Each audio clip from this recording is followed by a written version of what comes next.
ఈ రోజు అసెంబ్లీలో బాలకృష్ణ గారు మాట్లాడిన విధానం, ఆయన వాడిన భాష ఈ రోజు చూస్తుంటే చిన్న పిల్లలకు కూడా అర్థమవుతుంది. ఆయన అసెంబ్లీలో తాగి వచ్చినారా లేకపోతే ఏ విధంగా ఉన్నారో కూడా అర్థం కావట్లేదు. ఆయన మాట్లాడే విధానం ఏంది, ఒక పక్క స్పీకర్ తో సంపాదిస్తూ రౌడీలాగా మాట్లాడుకుంటూ ఈయనే ఒక సైకో లాగా మాట్లాడుతూ మళ్ళీ జగన్మోహన్ రెడ్డి గారిని సైకో అని చెప్పి సంపాదిస్తారు. బాలకృష్ణ గారికి పిచ్చి పట్టింది, ఆయనకి మర్యాద దొరకట్లేదు. పవన్ కళ్యాణ్ గారికి ఉన్న మర్యాద కూడా అతనికి లేదని చెప్పి, మంత్రి పదవి దక్కలేదని చెప్పి పిచ్చి పట్టి ఈ రోజు జగన్మోహన్ రెడ్డి గారిని ఏదో ఒకటి మాట్లాడాలని చెప్పి మాట్లాడారు.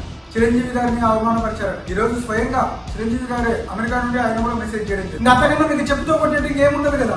అంటే జగన్మోహన్ రెడ్డి గారు ఎంత గౌరవించారనేది చిరంజీవి గారి మాటల్లోనే మీకు అర్థమవుతుంది. అలాంటిది ఈ రోజు జగన్మోహన్ రెడ్డి గారి గురించి సైకో అని మాట్లాడే పరిస్థితిలో ఈ రోజు మీరున్నారు. ఈ రోజు ఆయనే ఒక సైకో అనే ఒక సర్టిఫికేట్ పెట్టుకొని తిరుగుతున్నారు. గతంలో మీ అందరికీ తెలుసు, తెలంగాణ సురేష్ గారిని కాల్చి నాకు పిచ్చి ఉంది అందుకే కాల్చానని చెప్పి చెప్తారు. ఆయన నియోజకవర్గం హిందూపురంలో సమస్యల గురించి ఏ రోజైనా మాట్లాడినారా? ఎప్పుడు చూసినా ఇలాంటి పిచ్చి పిచ్చి మాటలు మాట్లాడడం తప్ప ఆయన ఎందుకు, ఆయనకి ఈరోజు కొత్తగా ఆవేశం వస్తున్నట్టు. ప్రజా సమస్యల మీద మాట్లాడడం అంటే పని పాట లేని సమస్యల మీద మాట్లాడడం. ఇప్పటికైనా బాలకృష్ణ గారు నోరు అదుపులో పెట్టుకోండి, లేదంటే తగిన మూల్యం చెల్లించుకోవాల్సిన పరిస్థితి మీకు ఉంటుంది.